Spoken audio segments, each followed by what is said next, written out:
Ayan o, ganda ng bahay o.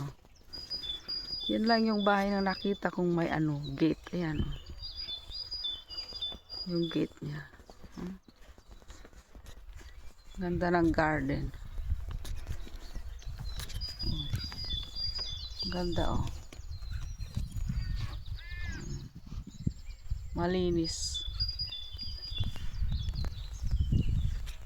Ayan, ito lang yung bahay na may gate dito. Oh.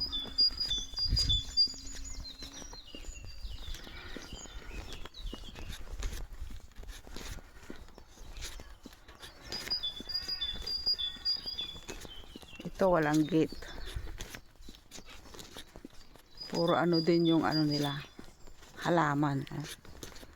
Parang halaman yung pinagkapader. Ang ganda ng kanyang harap ng garden. Ay.